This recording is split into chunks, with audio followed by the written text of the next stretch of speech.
Assalamualaikum warahmatullahi wabarakatuh. Perkenalkan, saya Ervio Sasabila, NPM A1A021-098, kelas 1C, Prodi Pendidikan Bahasa dan Sastra Indonesia. Dosen pengampu, Bapak Dr. Muhammad Kristiawan, MPD. Baiklah, di video kali ini saya akan menjelaskan tentang kapitalisme, postmodernisme, dan neoliberalisme. Yuk kita simak. Yang pertama yaitu kapitalisme. Kapitalisme atau kapital adalah suatu paham yang meyakini bahwa pemilik modal bisa melakukan usahanya untuk meraih keuntungan sebesar-besarnya.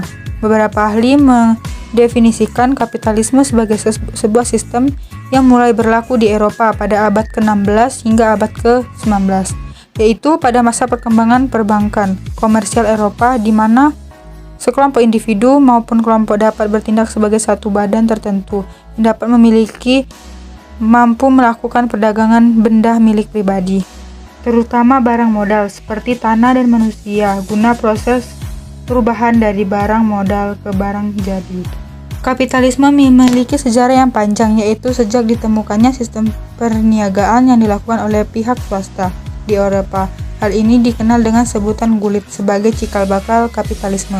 Saat ini, kapitalisme tidak hanya dipandang sebagai suatu pandangan hidup yang menginginkan keuntungan belaka.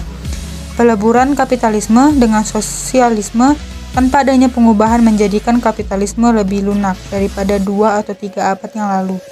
Yang kedua, postmodernisme menjadi istilah populer sebagai aliran yang rajin mengajukan protes kepada filsafat. Hermeneutika muncul untuk menjabati kritik postmodernisme terhadap filsafat. Filsafat modern yang dibawa oleh Descartes dianggap melahirkan berbagai dampak buruk untuk dunia di kemudian hari. Pandangan dualistiknya yang membagi seluruh kenyataan menjadi subjek dan objek, spiritual dan material, manusia, dunia, dan sebagainya, telah mengakibatkan objektifikasi alam dan eksploitasi alam secara besar-besaran dan semena-mena. Zaman modern yang selalu diasumsikan dengan kemajuan ilmu pengetahuan, hiteks, eksploitasi, sosialitas, dan lainnya sebagainya, ternyata tidak dapat diterima begitu saja oleh sebagian yang lain.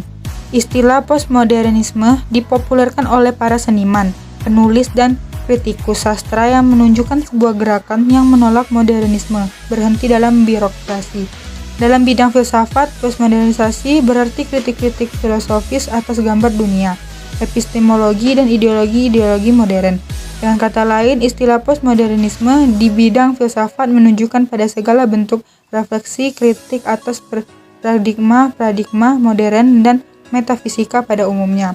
Foucault, seorang tokoh pemikir radikal postmodernisme, mengatakan bahwa budaya itu dikonstruksi oleh subjeknya atau manusia yang bebas, tidak lagi oleh agama dan masyarakat. Intinya ialah kebebasan. Inilah yang sangat tampak akhir-akhir ini setelah modernisme. Dua aliran utamanya ialah dekonstruksisme dan relativisme. Semangat postmodernisme mencoba mendekonstruksi kembali konstruksi-konstruksi yang ada namun tanpa memberikan konstruksi yang baru sebagai alternatif. Karena bagi kaum postmodernisme segala sesuatu adalah relatif atau di dunia ini tidak ada yang mutlak.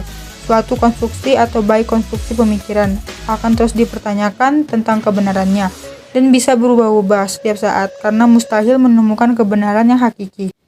3. Neoliberalisme. Ada klaim bahwa awal munculnya neoliberalisme dilatar belakangi oleh munculnya liberalisme. Padahal bisa jadi hal ini hanya salah satu faktor saja. Liberalisme dianggap gagal karena ternyata belum juga berhasil mengatasi kemiskinan umat manusia. Menurut KBBI, neoliberalisme adalah aliran politik ekonomi yang muncul setelah Perang Dunia I, ditandai dengan tekanan berat pada segi positif ekonomi pasar bebas, disertai dengan usaha menekan campur tangan pemerintah dan konstruksi kekuasaan swasta terhadap perekonomian.